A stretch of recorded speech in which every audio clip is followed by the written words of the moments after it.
When the county inspector pulled up to the end of Hadley Road on a Tuesday morning in April, he expected 15 minutes of paperwork and a condemnation signature. The file on his clipboard described a former county jail abandoned since 1994, purchased at tax auction for $6 by a woman named Margaret Holloway. The satellite image showed a stone rectangle surrounded by weeds. The last inspection note, dated 1997, read, "Structure deteriorating, recommend demolition." He parked his white sedan, stepped out, and looked at what was in front of him. The building was still there. That much matched the file. 2 stories of grey limestone with barred windows on every side, and a roof that appeared not only intact but recently patched. A fire escape ran down the east wall steel and wood bolted into the stone with welds that even from the parking area looked clean. A garden wall enclosed the rear yard, and above it he could see the green tops of something growing in rows. A wooden sign near the entrance read, "All welcome," in hand-painted letters. The front door was open. He walked up the steps. A woman stood in the doorway, mid-70s, with silver hair pulled back and hands that looked like they belonged to someone who had spent a lifetime gripping tools. Beside her, a man about the same age, thin, upright, with reading glasses pushed onto his forehead, and the patient expression of someone accustomed to waiting for people to catch up. Behind them in the corridor, 3 more figures stood watching.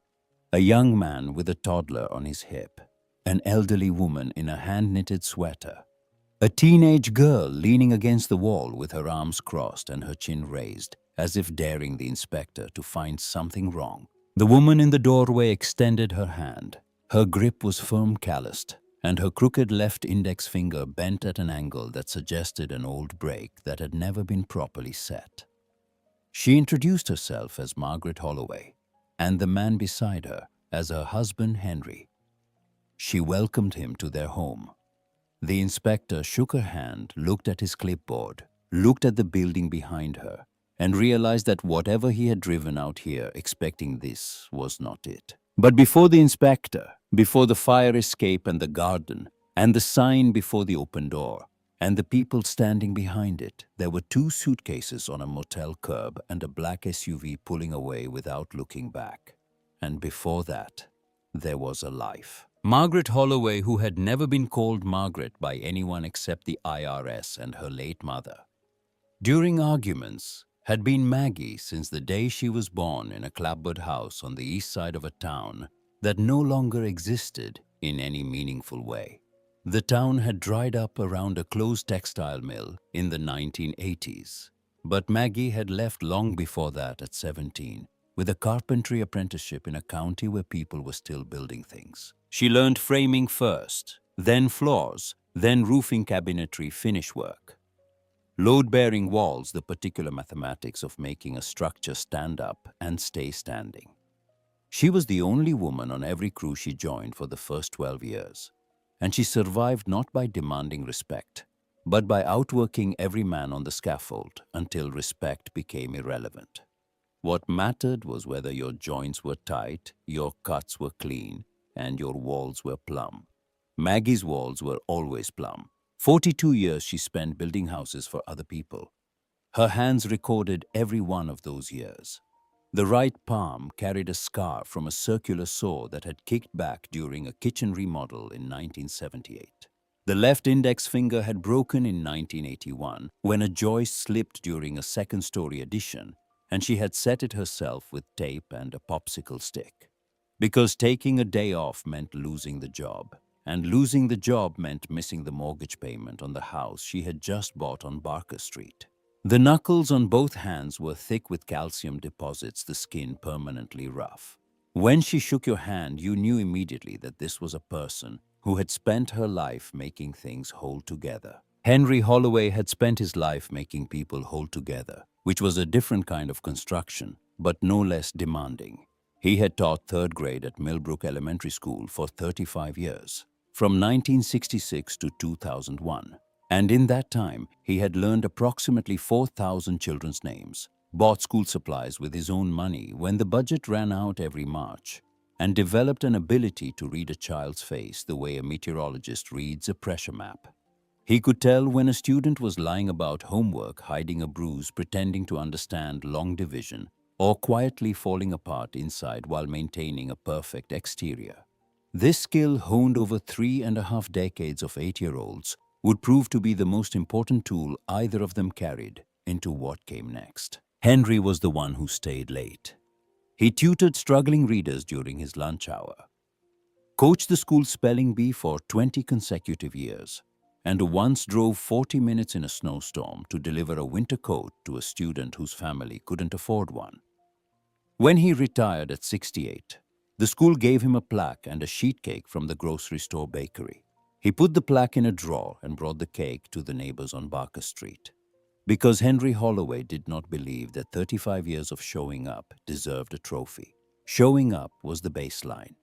Everything else was just work. They married in 1972.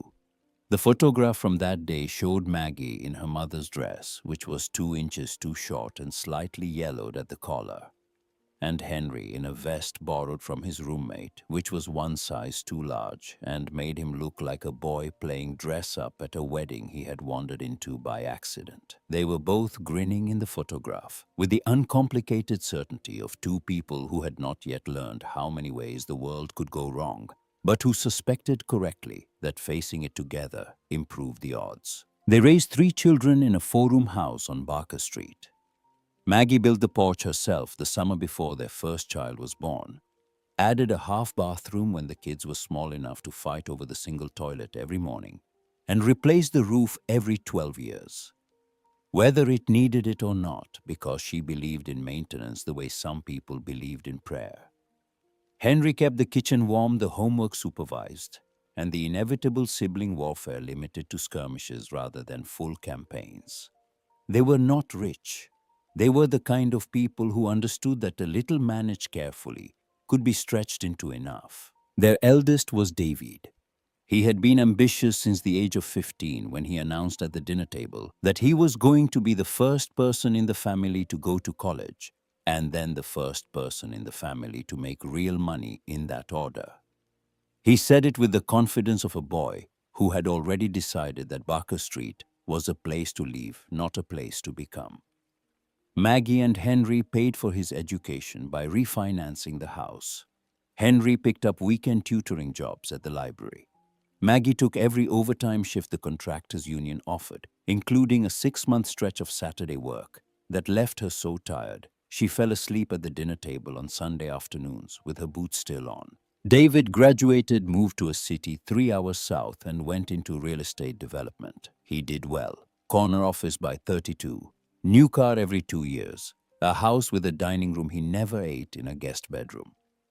No guest had ever slept in, and a home office where he spent evenings reviewing property assessments with the focused intensity of a man who measured his life in square footage and closing dates. He called home on holidays mostly. He visited on occasions that required his physical presence, which he defined narrowly. The summer David graduated, he had stood in the driveway on Barker Street with his diploma in one hand and his car keys in the other. Maggie was on the porch, still in her work boots, sawdust in her hair, from a job she had left early to make the ceremony. David had looked at her and then at the house behind her. The house she had maintained and improved and held together for 22 years, and he had made a promise. He told her he was going to build her a house someday. A real house, he had said, as if the one she had built with her own hands was somehow preliminary. Better than this one, he had added. Maggie had smiled and told him to drive safe. She never mentioned the promise again. Neither did he. But she remembered it the way you remember the first time someone you love reveals that they don't quite see you clearly. Their middle child, Lisa, became an accountant. She was careful, quiet, and constitutionally incapable of confrontation. She married young and settled 2 towns over in a house with neutral carpeting and a kitchen calendar, where every square was filled with obligations written in her precise handwriting. She called on Sundays. The calls lasted between 8 and 14 minutes and covered weather, the children's school activities, and whatever recipe she had tried that week. She never asked difficult questions because difficult questions led to difficult answers. And Lisa preferred her life the way she preferred her spreadsheets, balanced, predictable, and free of entries that required investigation. Their youngest, Ryan, went into technology, moved to the West Coast, and called less and less as the years accumulated between them.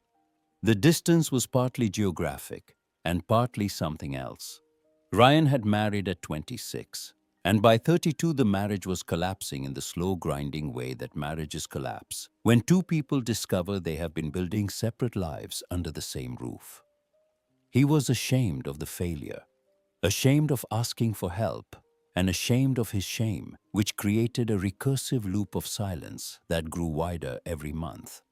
He stopped calling, not because he didn't care, but because every time he picked up the phone, he would have to explain why he hadn't called last time, and the explanation would require admitting things he wasn't ready to admit. Maggie and Henry didn't complain about any of it. They had done what parents do. They had poured everything they had into 3 children, so those children could have more than they had had, and it had worked. Their children had more. More money, more space, more opportunity, more of every measurable thing. Just not more time for the 2 people who had made the investment possible. The first sign came when Maggie turned 74. Henry noticed she was slower on the stairs, gripping the banister in a way she never had before. She forgot where she had put her reading glasses, asked the same question twice at dinner, and once stood in the hardware store aisle for a full minute, staring at a box of screws as if she had forgotten what they were for. These were small things, individually meaningless, but Henry had spent decades noticing small things in children, and he knew that small things were how big things announced themselves. He didn't say anything to Maggie because Maggie was proud, and her pride was not the fragile, defensive kind that crumbles when challenged. It was the deep, structural kind, load-bearing the kind that had allowed her to walk onto all-male job sites for 4 decades and never once ask for accommodation. You didn't chip at that kind of pride. You worked around it. So Henry called David. He mentioned it casually the way you mention weather, when what you really want to talk about is the storm coming. He said Maggie seemed a little slower lately, a little forgetful. Nothing dramatic, just something to keep an eye on. David said he would look into options. He looked into options for 2 years. Then on a Saturday morning in early October, a black SUV pulled into the driveway on Barker Street. David hadn't visited in 8 months. He brought Lisa with him. Ryan didn't come. David explained that Ryan was tied up with a project, which was technically true in the way that a man drowning is technically tied up with water. They stood in the kitchen. Maggie was at the counter, her hands wrapped around a coffee mug, watching her 2 oldest children with the quiet attention she gave to anything she was trying to assess structurally. David was wearing a sport coat, and the expression he used in client meetings, pleasant, professional, and sealed against any emotion that might complicate the transaction. He told them he had found a place for them. A nice facility, very clean, good reviews. They would be comfortable there. He said it with the smooth confidence of a man who had spent 15 years making uncomfortable things sound reasonable to people sitting across conference tables. Henry set down his coffee cup. The word landed in the kitchen like a drop tool. A facility. David kept going. It was temporary, he explained. Just until they figured out the house situation. Property taxes had gone up again, and with Maggie's medical costs, the numbers didn't work anymore. He said the numbers the way he said every number, as a fact that existed independent of the people it affected. Maggie spoke from the doorway where she had moved without either of them noticing, because 42 years of working job sites had taught her that you always want to know where the exits are. She asked what numbers he was talking about. The finances, David answered with just a trace of impatience. They had been over this, but they hadn't been over anything. David had never once sat down with his parents and opened a ledger or a spreadsheet or even a napkin with figures on it. He had conducted this entire assessment from his corner office 3 hours south, using the same methodology he used to evaluate distressed properties remotely, efficiently, and without emotional attachment to the structure. Henry looked at Lisa. She was standing behind David with her arms crossed and her eyes on the linoleum floor. He didn't need decades of reading children's faces to know what he was seeing. But he had them, and what he saw was clear. Lisa knew. She knew this wasn't temporary. She knew David hadn't researched facilities or made arrangements for their comfort or sorted out anything at all. She knew, and she had come anyway because David had told her to come. And Lisa had spent her entire life doing what was easier rather than what was right. Henry asked her directly. Lisa nodded. She didn't speak. Her eyes stayed on the floor, and Henry recognized the posture because he had seen it in hundreds of children over the years. It was the posture of someone who has done something wrong and knows it and is waiting for the adult to decide what happens next. Maggie's voice cut through the kitchen. She told them they weren't going to a facility. David asked her to be reasonable. Her response came flat and hard. She said she was being reasonable. This was their home. She had built half of it with her own hands. David rubbed his temples the way he did when a zoning board pushed back on a permit application. He repeated that it was temporary. A few weeks, maybe a month, just until things got sorted out. Henry watched his son's face. He saw it clearly, more clearly than Lisa's guilt or David's impatience. He saw that David wasn't sorting anything out. David was clearing a problem off his desk. He was applying the same logic he applied to underperforming properties in his portfolio. Identify the liability, relocate it. Move on to the next deal. Maggie and Henry weren't his parents in this calculation. They were a line item, but Maggie believed him. That was the part that would haunt Henry later in the motel, in the church, in the dark. Maggie, who could look at a wall and tell you in 3 seconds whether it was load-bearing, who could read a blueprint the way Henry read faces, who had never in her life been fooled by a bad joint or a crooked measurement, believed her son when he said a few weeks. Because Maggie had never broken a promise in her life, and she could not imagine that someone she had built from scratch, carried inside her body, fed with her own earnings, and taught to hold a hammer at the age of 8, would break one either. So she packed 2 suitcases. That was what 42 years of marriage and 42 years of carpentry and 35 years of teaching and a house on Barker Street and a porch built by hand and a roof replaced every 12 years came down to. 2 suitcases and whatever fit inside. Henry packed clothes, medication. Maggie's reading glasses, his Bible, and 1 photograph. Their wedding day, 1972. Maggie in her mother's dress, Henry in the borrowed vest. Both of them grinning like they already knew the answer to a question nobody had asked yet. He slipped the photograph into his wallet. Something in him, some instinct for preserving evidence, told him he might need proof that they had once been young and absolutely certain about the future. David drove them to the Pineview Motor Lodge. It sat off the highway behind a gas station with a neon sign missing 2 letters and a parking lot that looked like it had been shelled.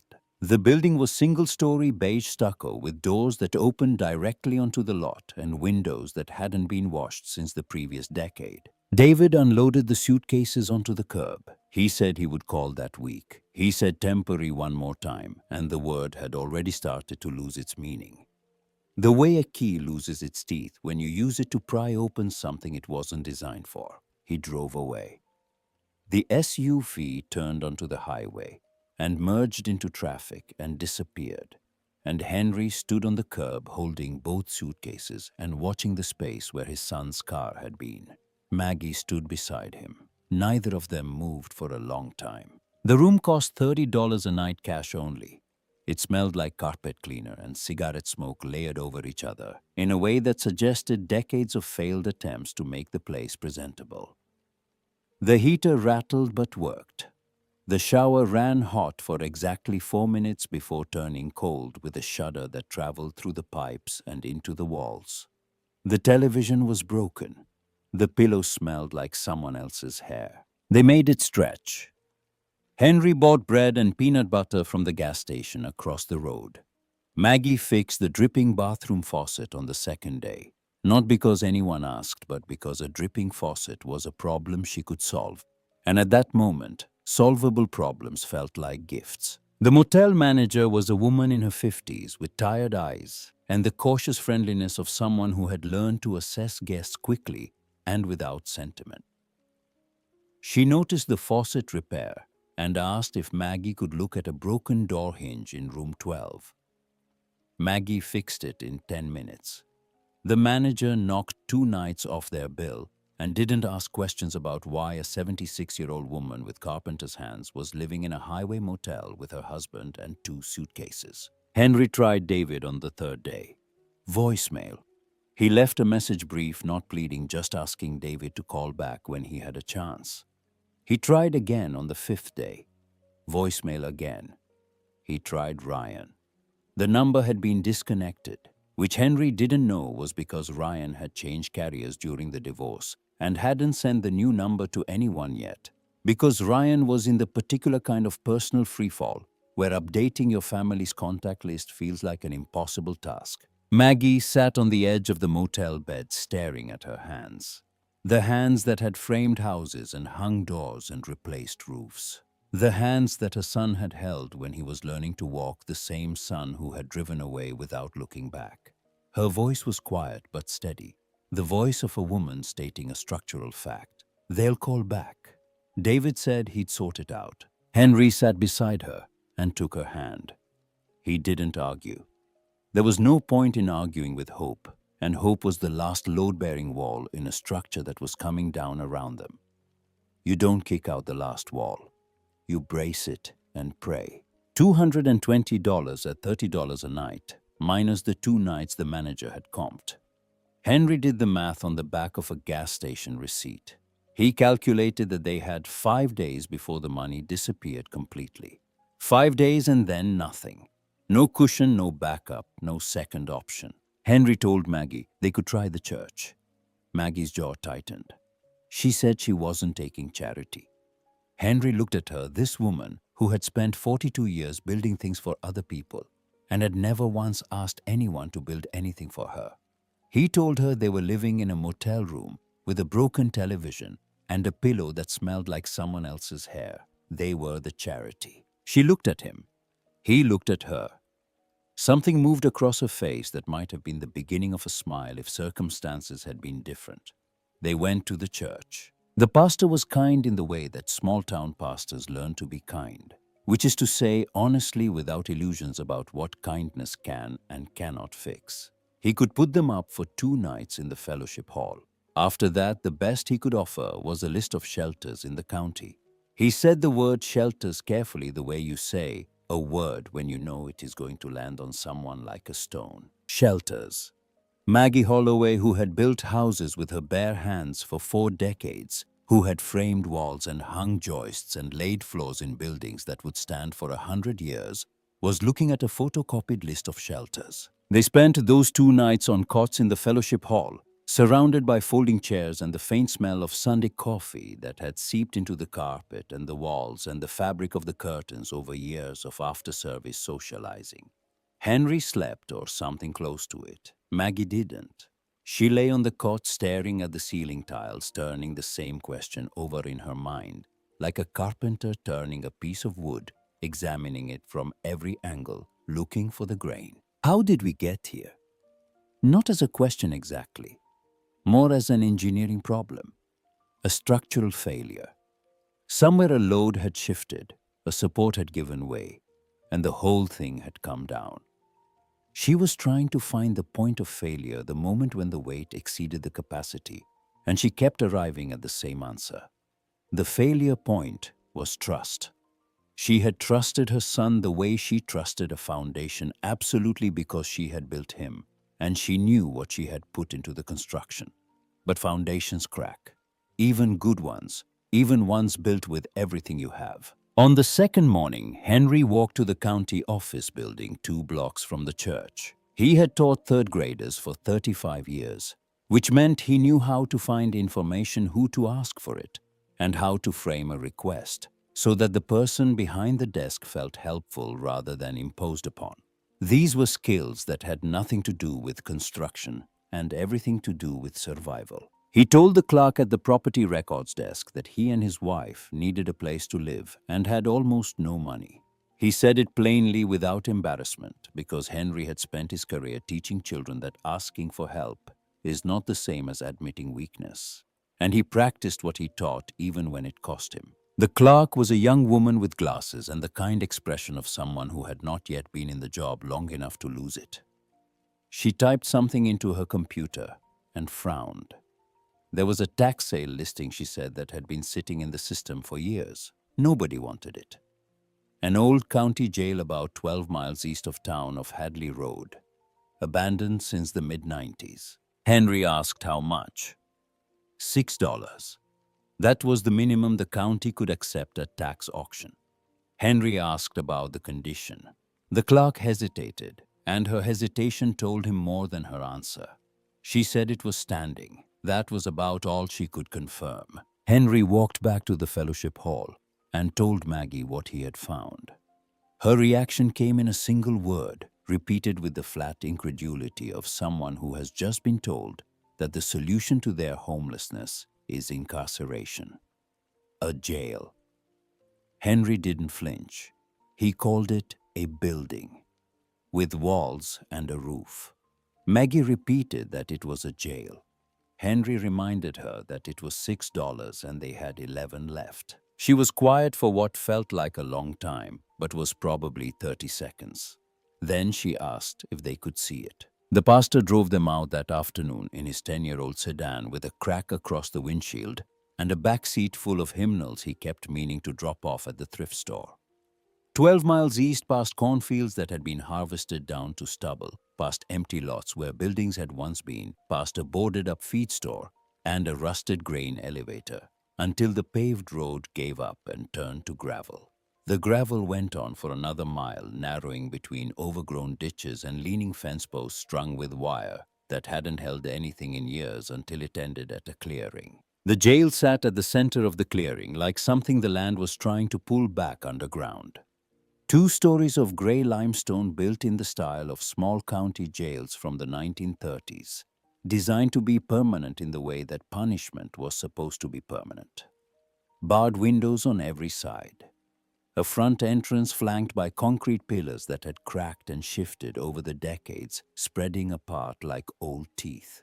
The roof was intact but sagging in the middle, a shallow V that collected rainwater and sent it down the interior walls. Weeds grew through the front steps.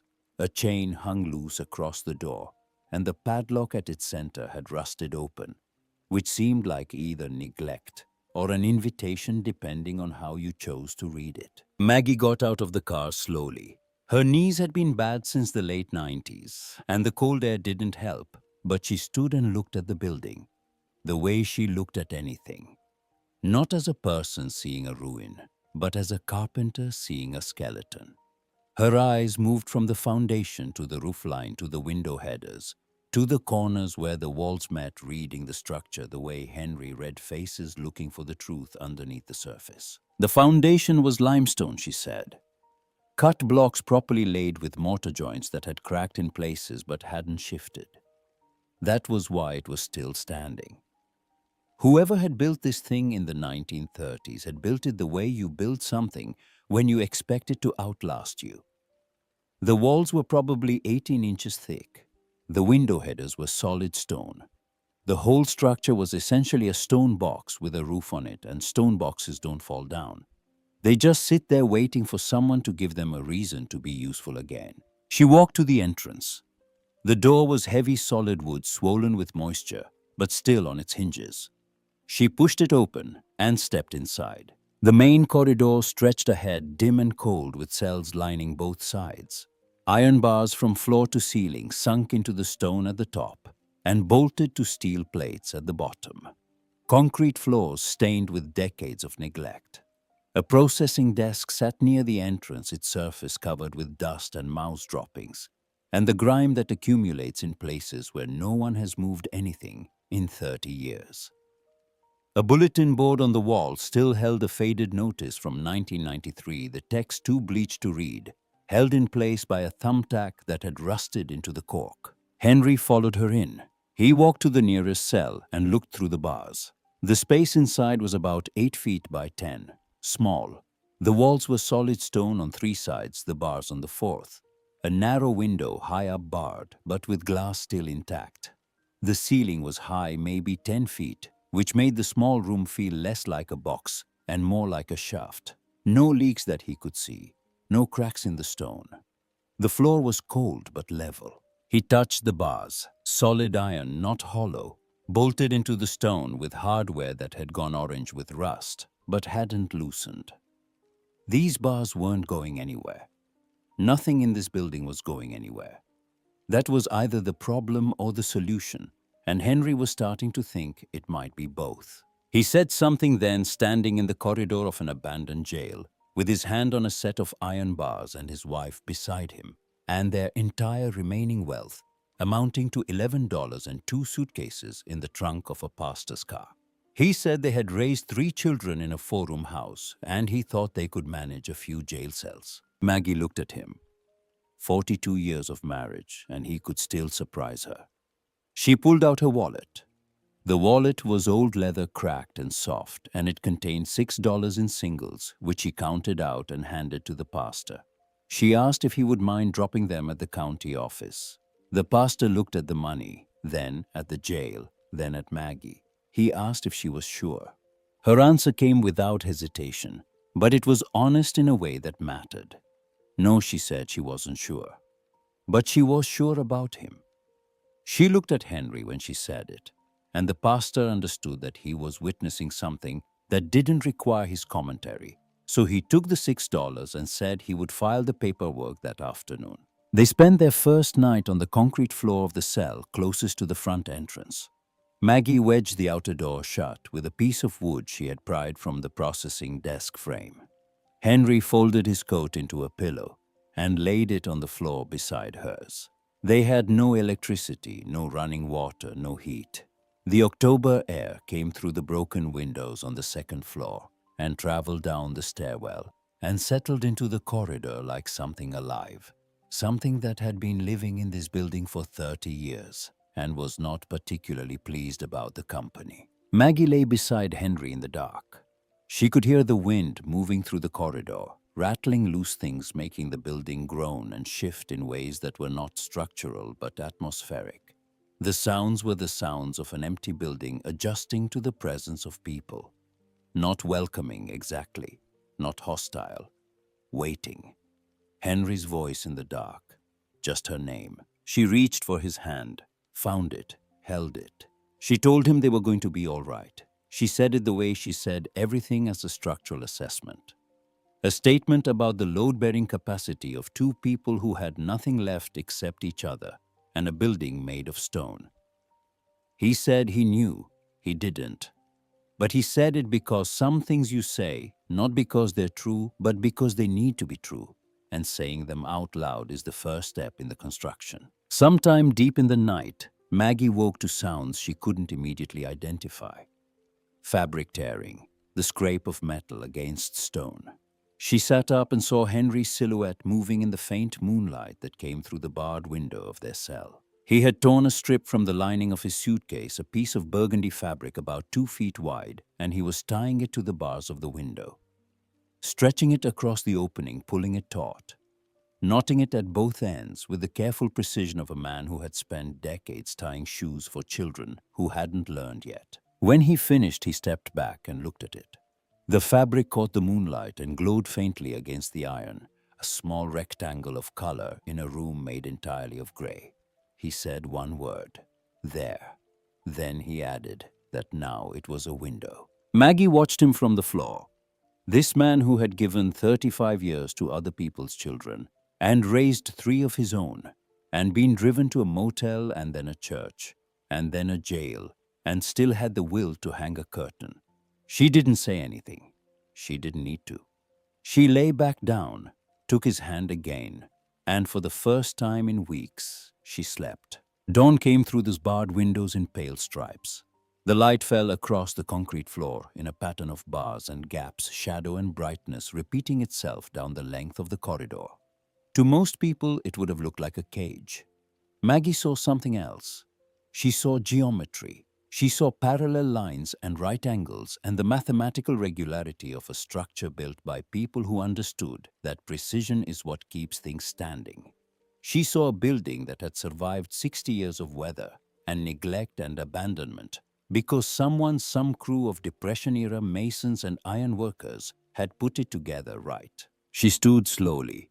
Her knees protested the concrete floor, and her back had stiffened during the night into a single rigid plank of pain that ran from her shoulders to her hips. She stretched, felt things pop and grind, and walked the length of the corridor.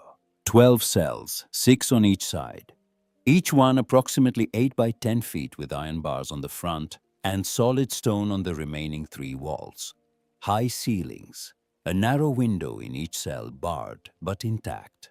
Beyond the cell block, the processing area near the front entrance with the desk and the bulletin board, and a bench bolted to the wall.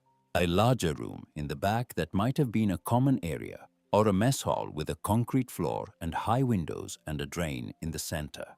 A set of stairs leading to a second floor with 6 more cells and what looked like an administrative office with a door that's still closed. The roof was mostly sound. 2 spots near the center where water had gotten in over the years, staining the ceiling and the walls below it. But the damage was contained to surface deterioration. The plumbing was old iron pipes that had been shut off at the main valve somewhere outside the building decades ago, but Maggie could see where the connections ran. The electrical panel was ancient and dead, a flat gray box with a door that hung open on one hinge, revealing a row of breakers that hadn't moved since 1994. But the conduit was still in the walls, which meant the pathways were there, even if the current wasn't. She came back to their cell and found Henry sitting up folding his coat. She told him the bones were good. She could work with this. She said she was going to need tools. Henry reached into his wallet and pulled out the $5 they had left. He held it out. $5. For tools, for supplies, for materials, for everything they would need to turn a condemned jail into something a human being could survive inside. Maggie looked at the money. She said it wouldn't buy a hammer. Henry's answer came back immediately. Then they'd have to get creative. She took the money and walked out into the gray October morning where the gravel road stretched away toward a town she barely knew and a future she couldn't see. And she started figuring out how to build a life from nothing, which was when she thought about it. Exactly what she had been doing since she was 17 years old. The difference was that this time, the stakes were her own. Maggie found the storage closet on her second pass through the building, tucked behind the mess hall, in a space that had been used for maintenance supplies when the jail was operational. The door was swollen shut, and she had to put her shoulder into it, which sent a bolt of pain down her left side that she ignored the way she had been ignoring pain for 40 years by continuing to move. Inside, a rusted toolbox sat on a metal shelf beside a coffee can full of assorted nails and a roll of electrical tape that had fused into a solid black disc. She opened the toolbox, a claw hammer with a loose head, a handsaw with a dull blade, a pry bar, and a level green liquid in a glass tube set into aluminum that she held up to the light and watched the bubbles settle dead center, still true after 30 years in a closet. She gripped it like a lifeline. The interior corridor had a dividing wall between the processing area and the cell block, and running along it were 18 iron bars set into the stone at regular intervals, decorative, rather than structural remnants of some county official's idea of what a jail should look like from the inside. Each bar was solid steel about 4 feet long and an inch thick. Maggie tested one with the pry bar. Felt it resist, then felt it give. The mortar around the base had deteriorated enough that sustained effort could work each bar free without damaging the stone.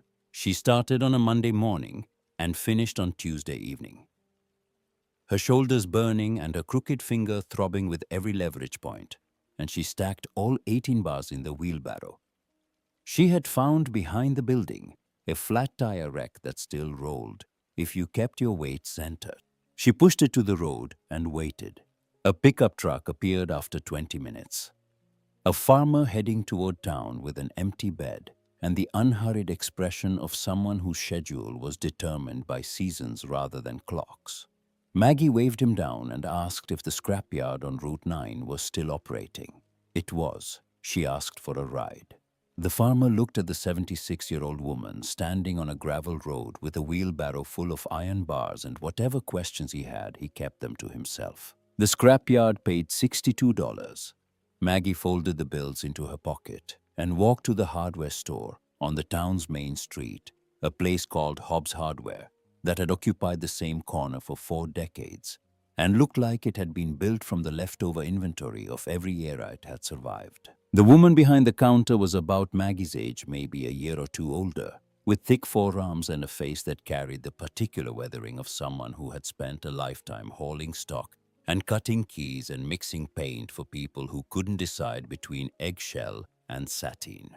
Her name, according to the stitched patch on her canvas apron, was June. Maggie told her she needed supplies. She had $67 and a significant amount of work ahead of her. June asked what kind of work. Maggie explained that she had purchased the old county jail off Hadley Road and that she and her husband were converting it into a livable space.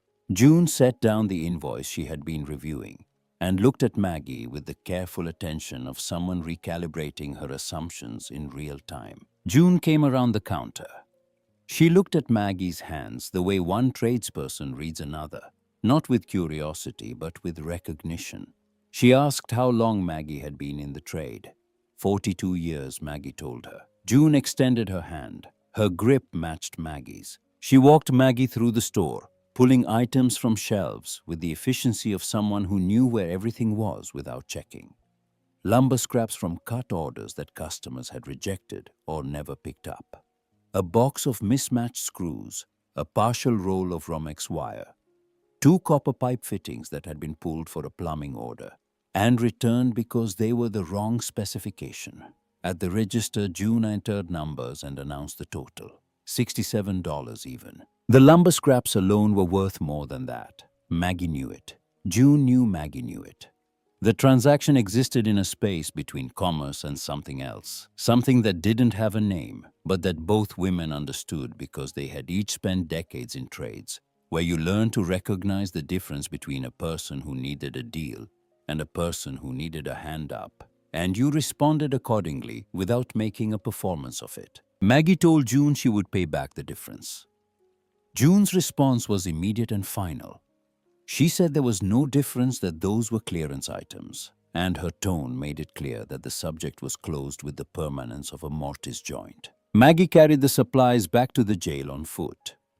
3 miles on gravel uphill for the last stretch with a bad knee and $67 worth of materials balanced across her arms and shoulders. It took 2 hours. She stopped twice. Both times she stood on the side of the road with the weight pulling at her spine and the afternoon light stretching her shadow out behind her. And both times she looked at what she was carrying and kept going. Henry had been working while she was gone. He had swept the entire first-floor corridor with a broom he assembled from a branch and dried grass bound with string. He had scrubbed the processing desk until the original wood grain emerged from beneath decades of grime. Every piece of debris, every dead mouse, every shard of glass had been collected and stacked outside the entrance. And he had found the well, a hand pump behind the building set into a concrete pad that was cracked but stable. The mechanism had ceased from disuse, and Henry had spent most of the afternoon working it loose with penetrating oil from the maintenance closet. And the stubbornness of a man who had once spent 3 hours helping a third grader understand the concept of carrying in addition and refused to quit until the child got it. The water ran brown for the first several minutes, then cleared. He had tasted it, cold with a mineral edge, but clean. They had water. They had tools. They had $67 of supplies. Maggie started on the first cell that evening, working until the October light faded to a gray that made measurement impossible. She stripped the bars from the cell front, keeping the stone frame intact. She fitted a piece of salvaged lumber across the opening as a header, then used the remaining bars to fabricate a rough door frame, which she hung on hinges she had pulled from the storage closet. The door was crude, a plank assembly with gaps you could see through, but it swung and it latched, and the latch was on the inside, which was a detail Maggie installed without thinking about it consciously, but which carried the entire philosophical weight of what they were building. She built a bed frame from the lumber scraps.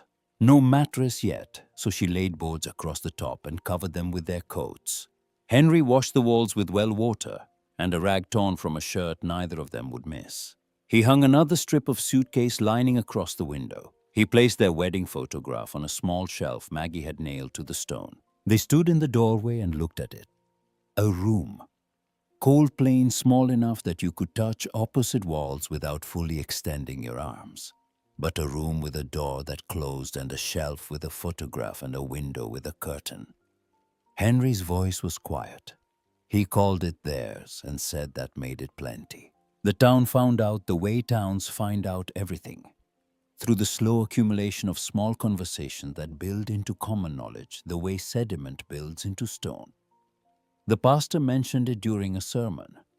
June told a handful of customers she had selected for their decency rather than their curiosity.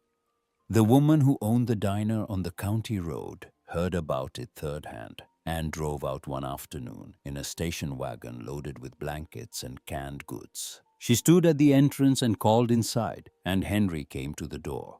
The woman held up the box and said she had heard about them and wanted to help. Henry thanked her and asked if she would like to come in and see what they were doing. She came in. She walked the corridor. She looked at the converted cell and the bare ones waiting.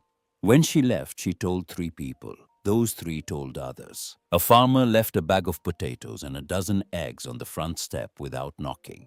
A retired electrician named Cal drove out, examined the wiring, and returned the next day with cable and junction boxes.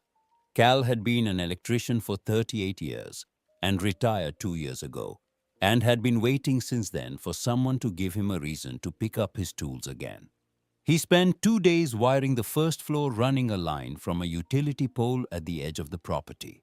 The pole served a dairy farm a quarter-mile north, and the line to the jail property had never been physically disconnected, only administratively suspended when the county stopped paying the account. Cal called the power company, explained the situation, and got the account transferred to the property's new owner for a minimum monthly charge that Maggie would cover by repairing furniture in town. The first time Henry flipped a light switch and the bulb came on, he stood in the corridor with his palm pressed flat against his chest as if holding something in place. He called for Maggie. She came from the cell she was working on, saw the light, and laughed. A real laugh, sudden and unguarded, the kind that arrives without permission and leaves before you can examine it. Henry hadn't heard that sound from her in months. Maggie converted the processing room into a kitchen. She built a counter from lumber, installed a donated sink, connected it to the well pump with the copper fittings from June's store. A woman from the church brought a propane camp stove. Another family donated a refrigerator that hummed and rattled and made a noise like a small distressed animal when its compressor kicked on, but it kept things cold and cold. Things stayed edible and edible things kept people alive. Henry claimed the dirt yard behind the building. It was enclosed by a low stone wall open to the sky and had been used as an exercise area when the jail was operational. He cleared it of weeds and broken concrete, turned the soil with a sharpened shovel, and planted seeds from packets that cost 89 cents each at the dollar store in town.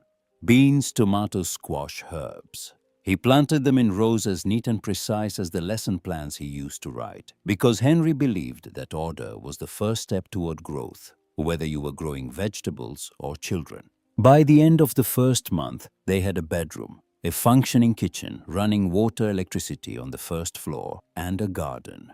Maggie had converted 4 additional cells into rooms, even though it was just the 2 of them. When Henry asked why, she shrugged and said she might as well do them all while she was at it. He noticed that each room was slightly different. One had wider shelves, one had a lower bed frame, one had hooks on the wall at a height that would accommodate someone shorter.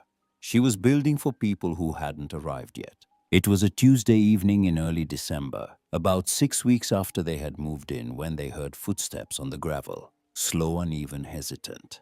Henry was heating soup in the kitchen. He wiped his hands and went to the entrance. A young man stood on the steps, mid-20s, thin, wearing a jacket inadequate for the temperature. A backpack hung from one shoulder. His other arm held a boy maybe 2 years old asleep against his chest, with a knitted cap pulled down over his ears. The boy's face was flushed with the deep, trusting sleep of a child who has decided that his father's arms are safe regardless of what is happening beyond them. But it was the bruise that Henry saw first, a dark mark along the young man's jaw shading from purple at the center to yellow at the edges. About a week old, Henry estimated. The young man's voice was steady, but his eyes moved constantly, scanning the space behind Henry, checking exits, measuring distance. He apologized for the intrusion. His car had broken down about a mile back on the road. He had seen the light and hadn't known where else to go. He needed a phone if they had one. Henry opened the door wider. He told him to come inside, that it was cold, and that he had soup and a phone. The young man looked past Henry into the corridor at the stone walls and the converted cells and the warm light from the kitchen. He asked if this was a jail. Henry told him it used to be, that now it was a home, and asked him to sit down. His name was Eli. He didn't offer a last name, and Henry didn't request one. He ate 2 bowls of soup one-handed while the boy slept against his shoulder, and Henry talked about the garden and Maggie's carpentry, and the refrigerator's vocal habits, filling the silence with the safe, ordinary details that allow a frightened person to lower their guard without being asked to explain their fear. Maggie came in from the second floor, where she had been measuring windows. She looked at Eli, looked at the sleeping child, looked at Henry, and went to get another bowl. She asked where he was headed. Eli's answer was a single word: anywhere. He had left in a hurry. He had had a plan, but the car had vetoed it. Henry asked gently if he had family somewhere. Eli shook his head. "Not the kind you can go back to," he said. And the sentence carried the specific weight of someone who has learned that home can be the most dangerous place in the world. Henry told him they had an extra room if he needed a place for the night. Eli's protest was immediate. He didn't have money. Henry's response arrived without pause.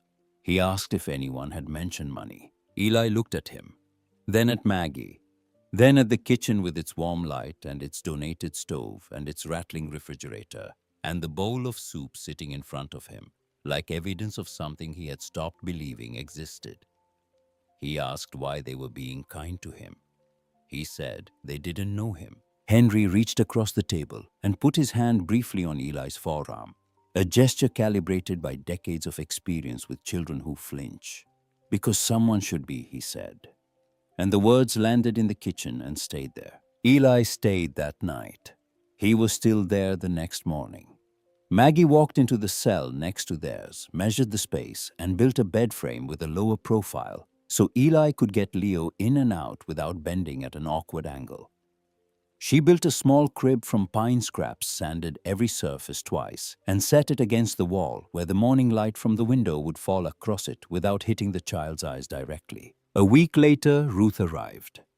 81 years old, a widow whose husband's medical bills had consumed the house and the savings and the car and everything else that 40 years of marriage had accumulated. She had been sleeping in her remaining vehicle, a sedan with a heater that worked intermittently, parked in the church lot for 3 months. June had told her about the jail.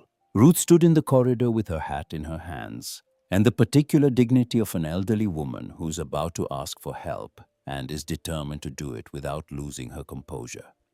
She asked Maggie if there was room. Maggie looked down the row of converted cells.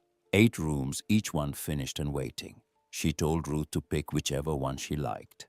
Ruth chose the one closest to the kitchen because she was 81 and practical and wanted to be near the food. Then Tessa, 17. Her family had made it clear that she was no longer welcome, and the reasons were the kind that Tessa didn't discuss and Henry didn't ask about, because he had been a teacher long enough to know that the details of a child's expulsion from home matter less than the fact of it.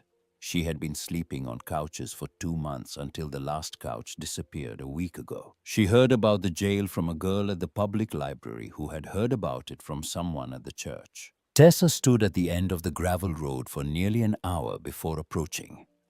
Henry went out to her. She asked if it was true that they took people in. Henry told her they had rooms and if she needed one, there was a bed. She said she didn't have money. He told her nobody there did. He showed her a room on the 2nd floor. She set her duffel bag on the bed and stood there looking at the stone walls. She said it had been a jail cell. Henry confirmed it. Her response came quietly, directed more at the room than at him. She said it felt safer than most places she had slept. Henry went downstairs and found Maggie at the kitchen table, sketching on a piece of cardboard with a carpenter's pencil. He asked what she was drawing. A table, she told him, a bigger one. The current one seated 4. They needed one that seated 8.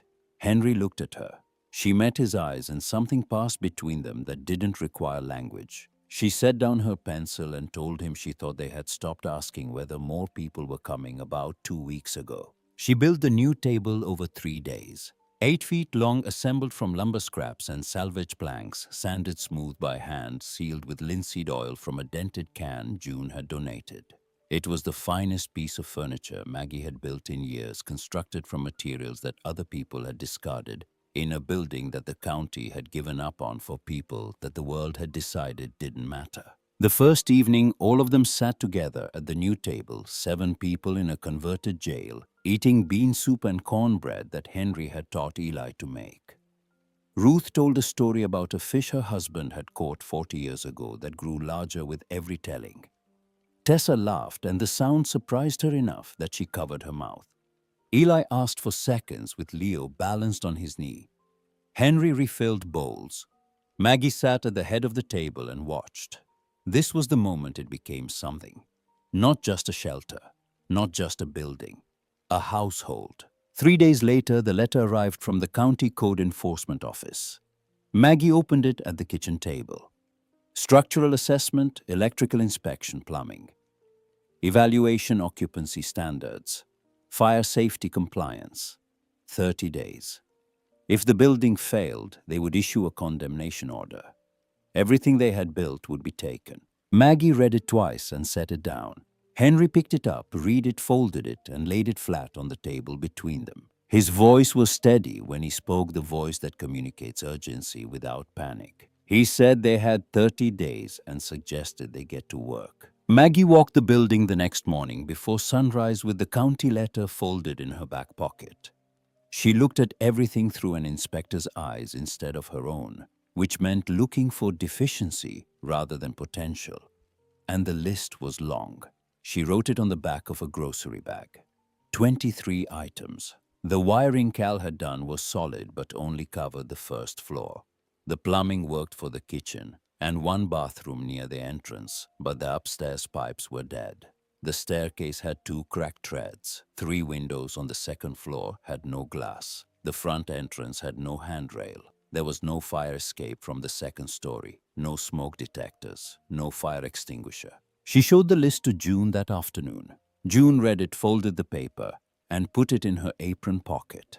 She said she would make some calls. 2 days later, 3 trucks arrived on the gravel road. June in the first, Cal in the second. A woman Maggie hadn't met climbed out of the third, a plumber named Rena, who had retired the previous year and had spent 12 months discovering that retirement without purpose is just waiting. June told her there was someone who needed a hand. Rena said, pulling a toolbox from her truck bed. Maggie told her she needed about 12 hands. Rena counted the people standing in front of her and said she had 6.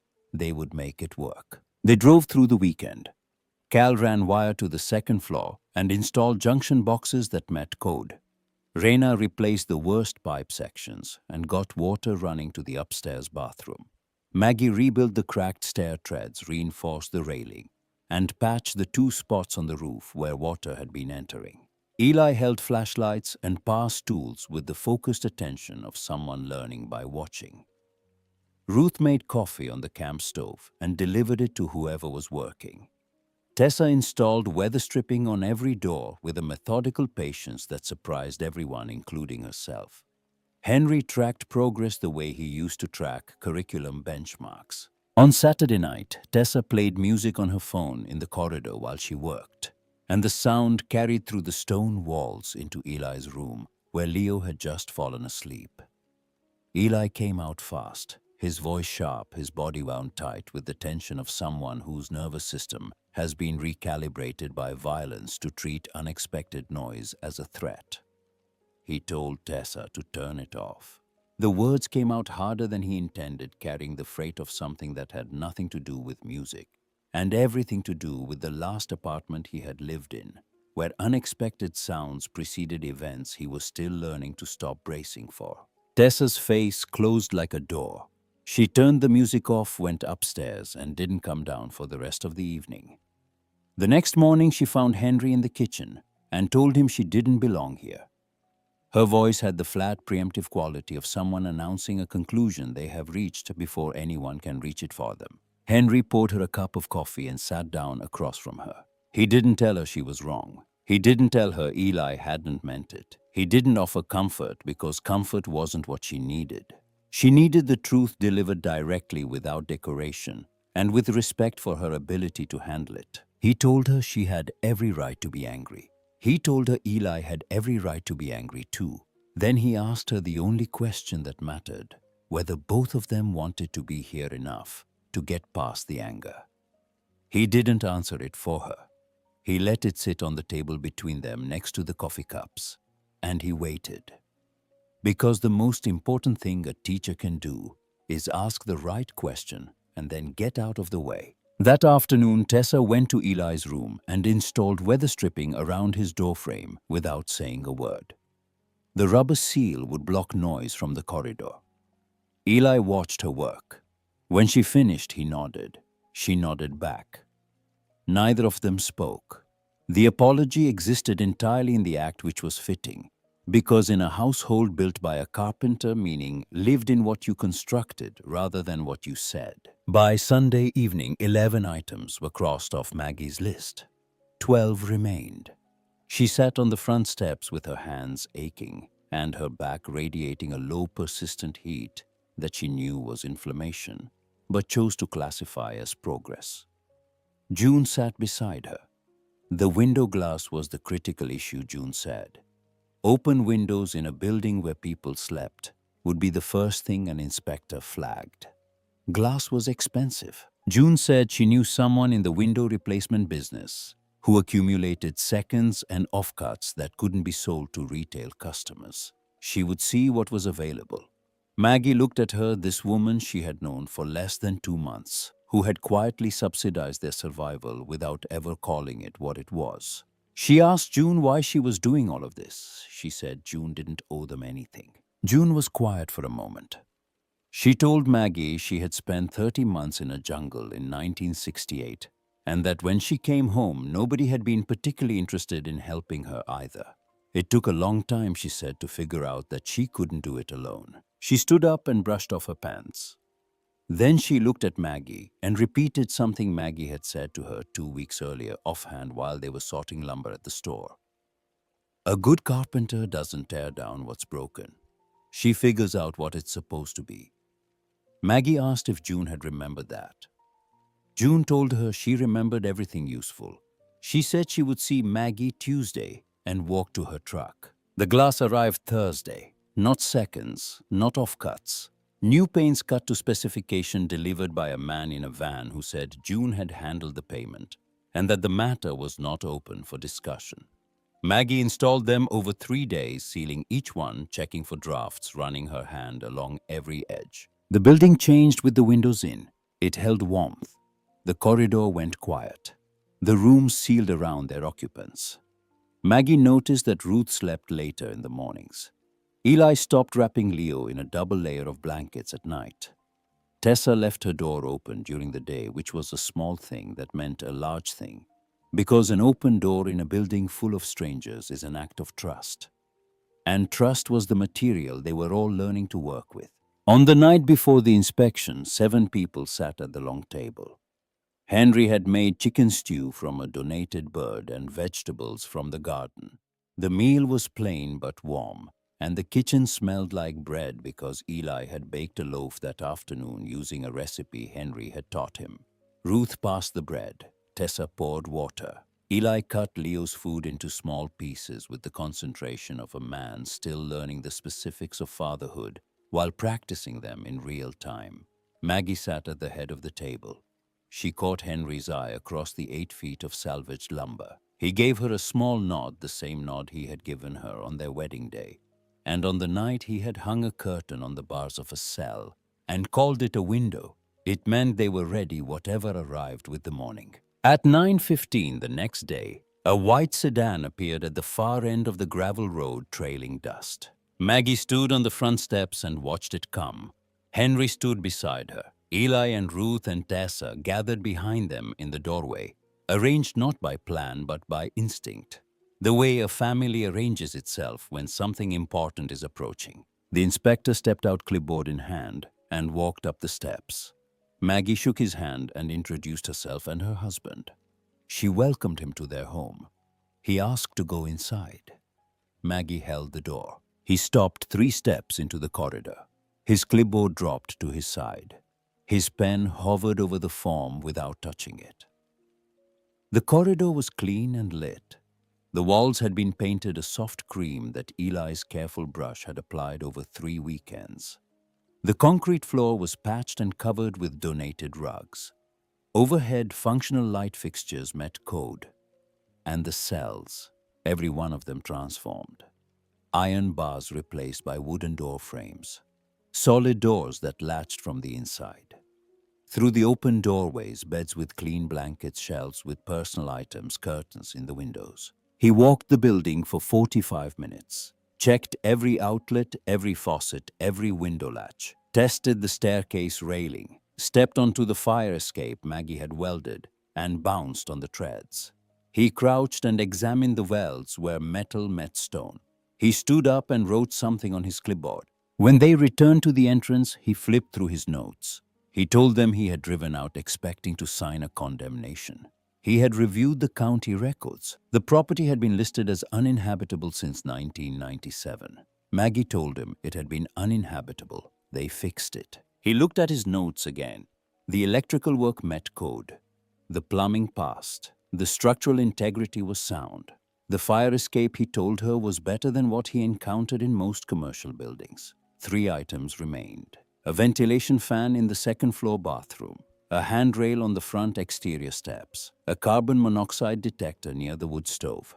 Maggie told him all 3 would be done within the week. He filed the report as conditionally compliant. 30 days for the remaining items, then a follow-up inspection. Before he reached his car, he turned back. He asked Maggie about the doors, whether they all latched from the inside. She confirmed it. His observation was almost offhand. He noted that in a jail, doors lock from the outside. Maggie's response came without hesitation. This isn't a jail anymore. He looked at her for a long moment.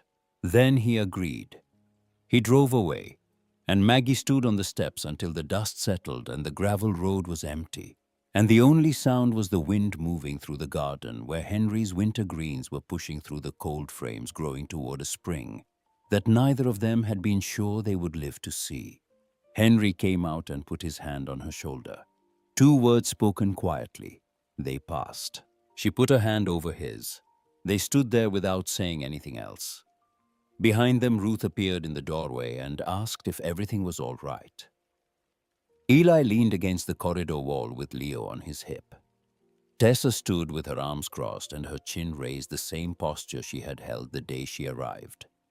Except now it looked less like defiance and more like something she had earned.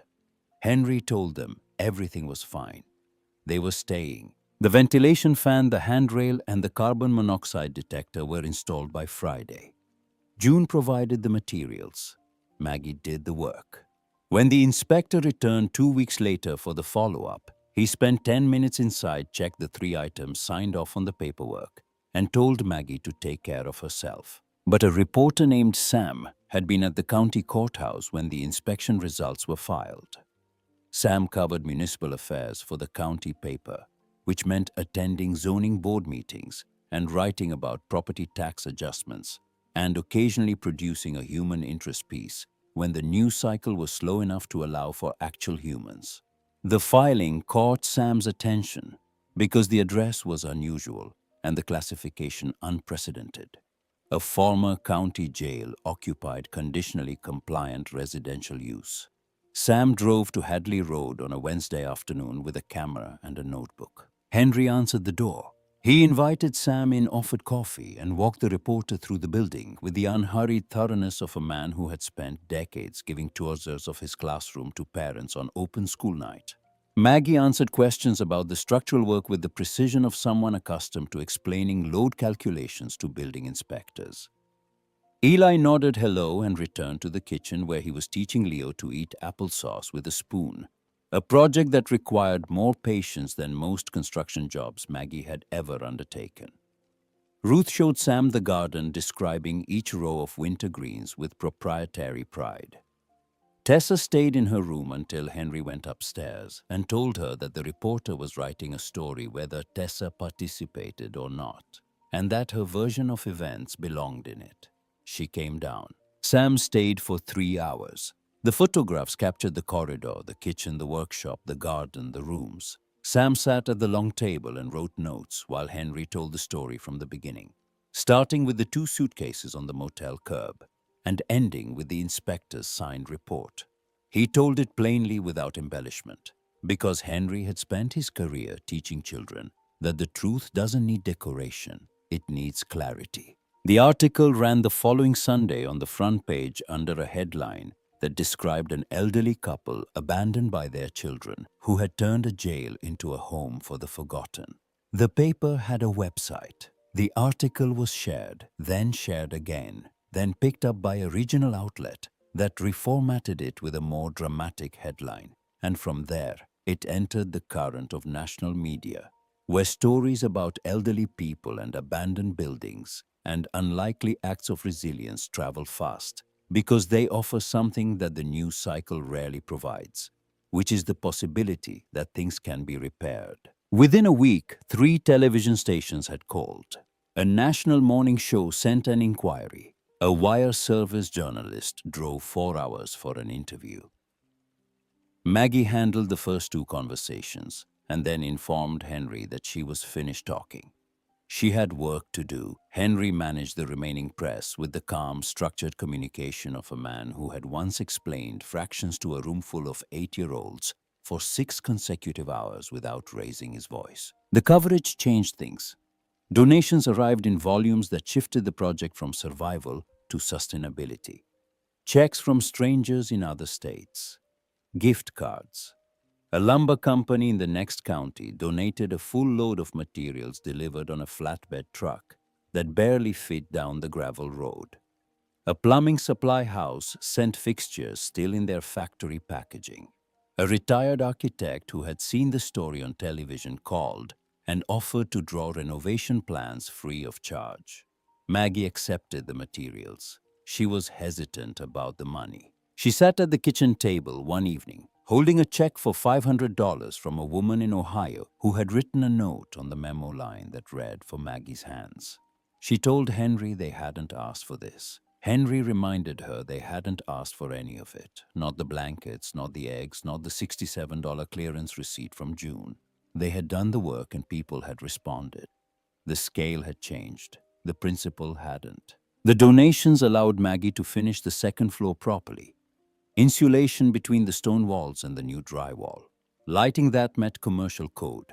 Each room fitted with a window that opened and closed on hardware that worked, a bed with an actual mattress, a small closet, and a door with a deadbolt that turned from the inside. She installed a second bathroom upstairs with hot water from a donated water heater that she connected to the well pump through a system of copper pipes that Cal helped her solder over a weekend. 14 rooms, 14 doors, all opening inward. By February, 10 of the rooms were occupied. The new residents arrived without pattern or announcement, each carrying their own version of the same fundamental story, which was that the world had run out of room for them, and they had kept walking until they found a door that was open. A woman in her 60s whose landlord had sold her building and who arrived carrying a nursing bag because she had been a medical professional for 30 years, and her skills were the one thing the eviction couldn't take. A young couple whose combined misfortunes included a layoff, a car that died, and a landlord who changed the locks while they were at a job interview. A veteran in his 40s who said very little and showed up at Maggie's workshop every morning at 7 without being asked, sanding and staining and assembling, with the quiet competence of someone who had been trained to work in units and found solitary civilian life disorienting. Henry kept things organized. He posted a schedule in the kitchen. Meal duties rotated. Cleaning assignments were distributed equitably. The former nurse checked everyone's blood pressure weekly and reminded Ruth to take her heart medication. The construction worker patched things Maggie couldn't get to because she was busy with larger projects. The veteran became Maggie's unofficial apprentice, and she taught him joinery by demonstration rather than explanation, letting the wood and the tools do the talking. It worked. Not perfectly.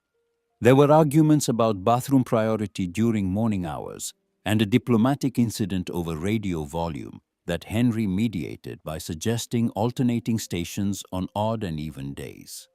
Eli had a night where something in his sleep brought back something from before, and he woke the corridor with a sound that wasn't quite a scream and wasn't quite a word.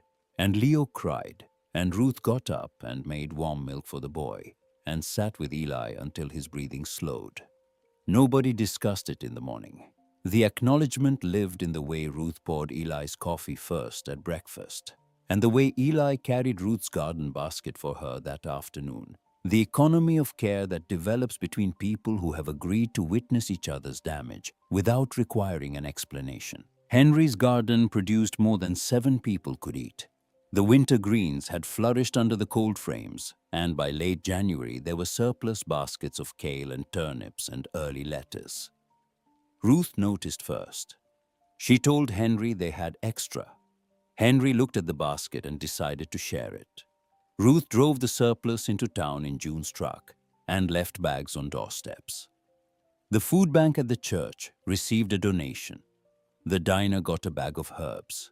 The people who had been feeding Maggie and Henry were now being fed by them, and Henry understood why that mattered, because he had spent his career watching children learn the difference between receiving help and being part of something.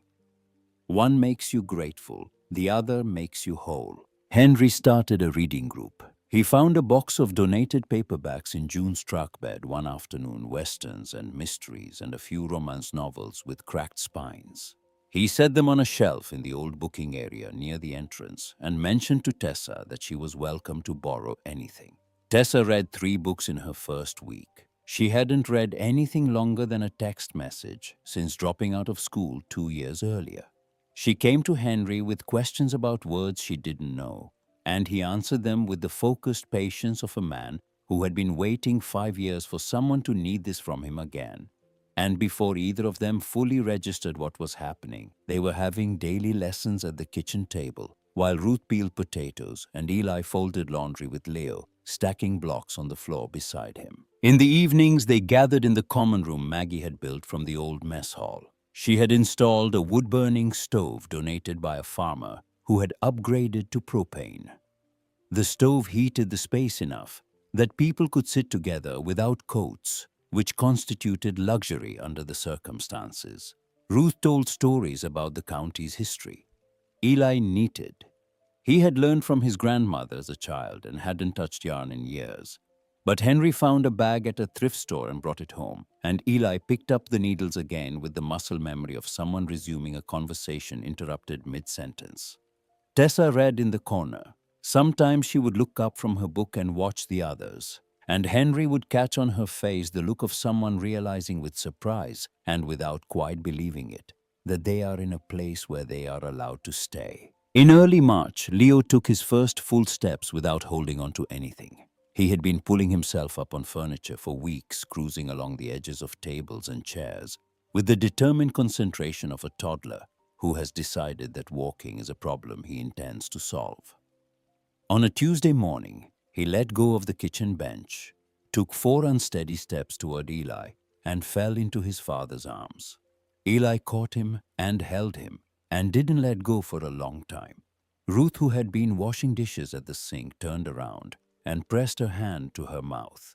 Henry, sitting at the table with Tessa's math homework spread in front of them, looked up and watched a man's face change in real time, watched the fear and the guardedness that Eli carried, like structural weight shift, just enough to let something else through. Maggie was in the doorway. She didn't say anything. She just watched the boy stand up in a room where people had once been locked in cages and take his first free steps across the floor. On a Saturday afternoon in late February, the sound of an engine reached the building from the gravel road. Maggie was in the workshop. The engine was rung for this place too smooth, too quiet, the sound of money rather than labor. She walked to the entrance and saw the black SUV parked on the gravel. David stood beside it in a suit jacket and dress shoes, looking at the building the way a person looks at an equation they can't solve. Henry came out of the kitchen and stopped in the corridor. Maggie stood at the entrance. For a moment, none of them moved. Then Henry walked forward and stood beside his wife. He greeted David by name. David greeted both of them. His shoes were already covered in dust from the gravel. He said he had seen the news coverage. He had driven down that morning. Henry noted it was the first time David had made it in nearly 5 months. They sat at the long table. Henry made coffee from habit rather than hospitality.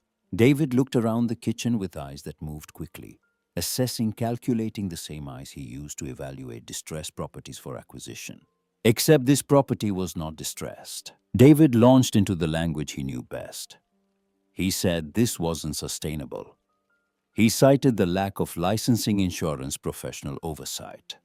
He described liability scenarios with the fluency of a man who had spent his career identifying risk in structures. One injury, he told them, and they would be exposed to litigation that would take everything. Maggie's voice was flat. She said they had been here 5 months and nobody had been injured. David countered that this was luck, not a plan. Henry cut in, his voice carrying the measured weight of a teacher correcting a student who is confident and wrong. He told David they had a plan. They took care of people. People took care of them. David leaned forward. That's not a plan, he told them. That's a nice idea. In the real world, nice ideas get you sued. Henry's hands were flat on the table, palms down.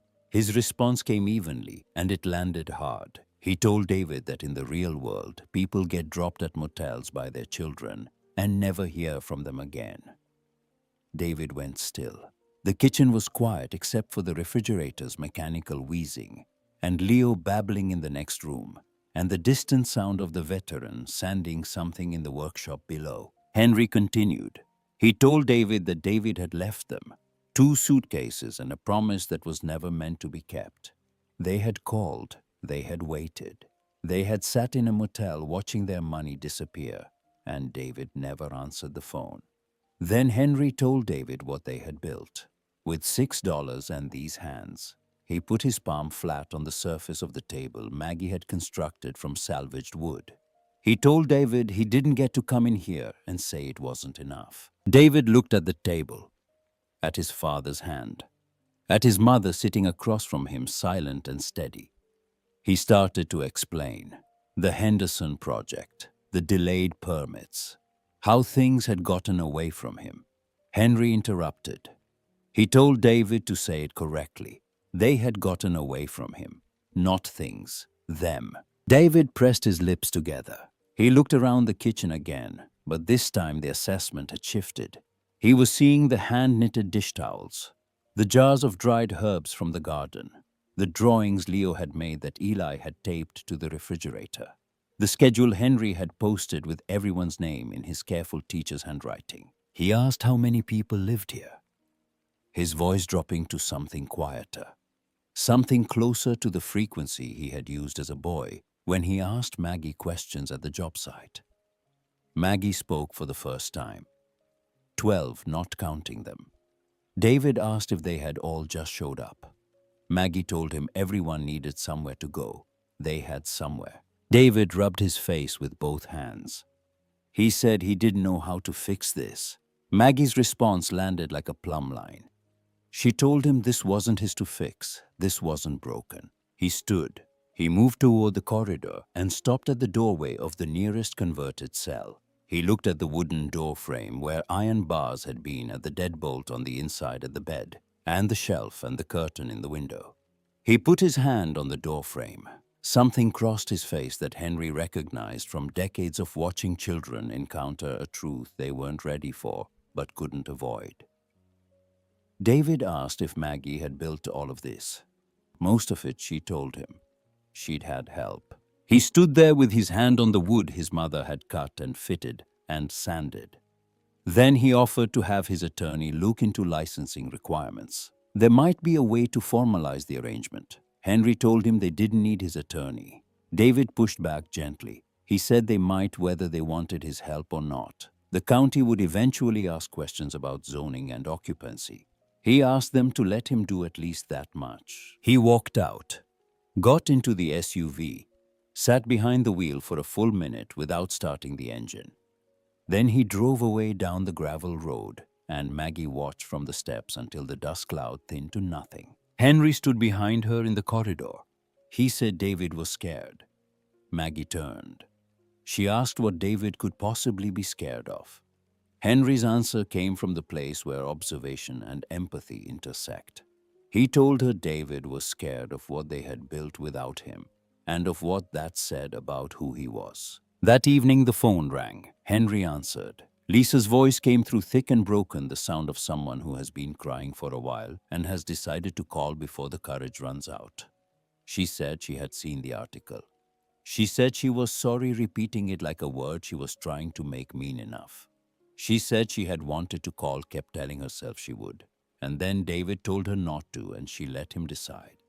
She let him decide for all of them, and she was sorry. Henry sat on the edge of the bed in their room, the room that had been a cell, the bed Maggie had built, the curtain he had hung on the first night, the wedding photograph on the shelf. He asked Lisa if she was all right. Lisa couldn't understand how he was asking about her when he was the one living in a jail. Henry told her he was living in his home with people he loved and he was asking about her. Lisa cried for a while longer. Henry listened without interrupting, because listening was the thing he had always been best at, better even than teaching. Finally, she asked if she could come visit, if she could bring the children. Henry's answer arrived without pause. He told her the door was open. It always had been. He hung up and sat in the quiet. Maggie came in and sat beside him. He told her Lisa was coming. Maggie took his hand. "Good," she said, and the single syllable contained an entire theology of forgiveness, which is that forgiveness is not a feeling, but a door you choose to leave unlocked. The non-profit paperwork went through in April. A lawyer in the county seat had seen the coverage and offered to handle the filing pro bono. They registered as the Open Door Community Home. Henry filled out the forms at the kitchen table, wearing his reading glasses, the same pair Maggie had packed in the suitcase on that first morning. Tessa earned her GED in May. Henry had tutored her for 4 months every morning before breakfast, working through math problems and reading comprehension exercises with the patient repetition of a man who had never given up on a student and was not about to start with one who had given up on herself. The day the results arrived, Tessa walked into the kitchen holding the letter with an expression Henry had never seen on her face, open and undefended, the face of someone who has just discovered that they are capable of something they had been told they weren't. She had scored in the 92nd percentile in reading. Ruth embraced her. Eli shook her hand. The veteran who rarely spoke told her she had earned it, and the 3 words from him carried more weight than a speech from anyone else. Henry put the letter on the refrigerator next to Leo's drawings and the meal schedule, and a photograph someone had taken on Christmas Eve of all of them at the long table. He asked Tessa what she wanted to do next. She looked at the letter on the refrigerator, and then at Maggie, who was leaning in the doorway with sawdust on her shoulders and a pencil behind her ear. Tessa said she wanted to go to school, real school. She wanted to study building trades. Maggie nodded once. She told Tessa she would write her a recommendation. She had been her teacher for 5 months. She had things to say. Tessa enrolled at the community college in the fall, driving there in an old sedan with bad paint and reliable brakes that June found for $200 and declared mechanically sound. With the authority of a woman, whose mechanical opinions were not suggestions. Ryan called on a Sunday evening in late spring. His voice was tentative. The voice of a man testing whether a bridge he damaged will still hold his weight. He didn't explain the disconnected number or the months of silence. Henry didn't ask.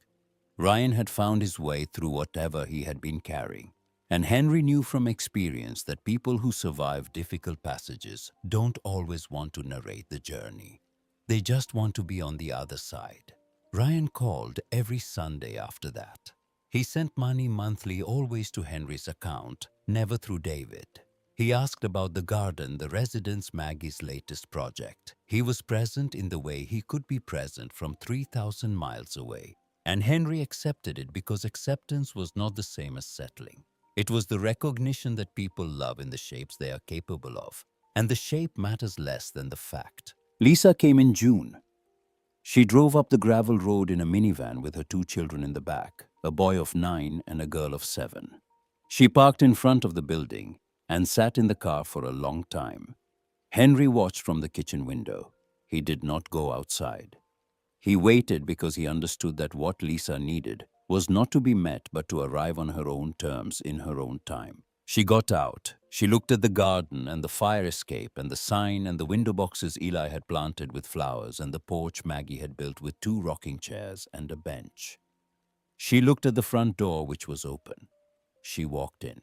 Her children held her hands. They stood in the corridor looking at the cream-colored walls and the light fixtures and the row of wooden doors. Lisa called for Henry. He came out of the kitchen drying his hands on a towel.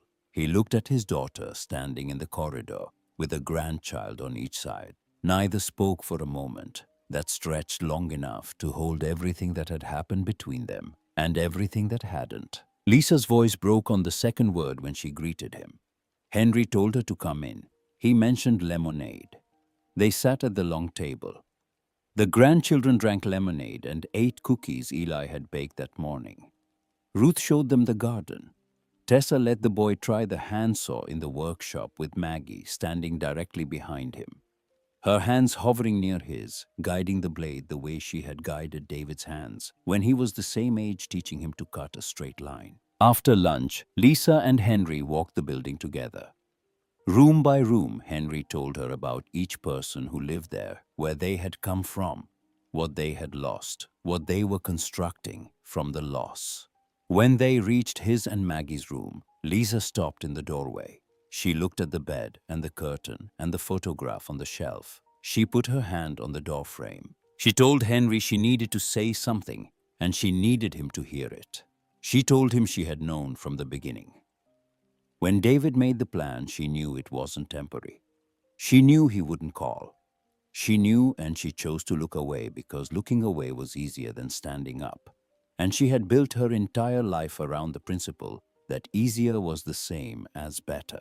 She pressed her forehead against the wood of the doorframe and her shoulders shook. Henry was quiet. Then he told her he knew. He had known that morning in the kitchen on Barker Street. He had seen it in her eyes. She had known, and she was ashamed. He told her he wasn't going to say it was fine. It wasn't fine. It had hurt. It still hurt. But she was here. She had come. Was that enough? He paused. It was a start, he told her. He let her feel the weight of it. He didn't reach for her. He didn't soften it. He let it sit because Henry understood that the only honest response to real damage is to acknowledge it without minimizing it, and that repair begins not with comfort, but with truth. Lisa stayed 3 days. She helped Eli with Leo. She weeded the garden with Ruth. She sat in the workshop and watched Maggie build the way she used to watch as a girl Saturday mornings. The smell of sawdust and coffee, the sound of a blade moving through wood. On the last morning, her son asked Maggie if he could come back and learn more about the saw. Maggie told him anytime.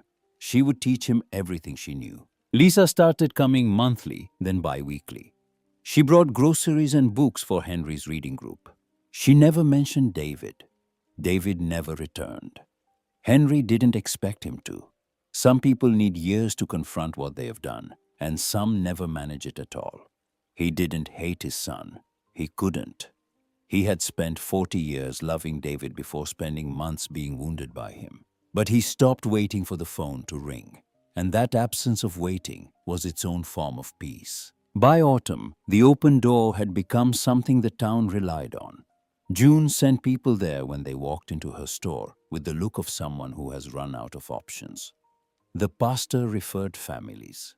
The county social services office began calling Henry directly when someone needed emergency placement. Maggie kept building.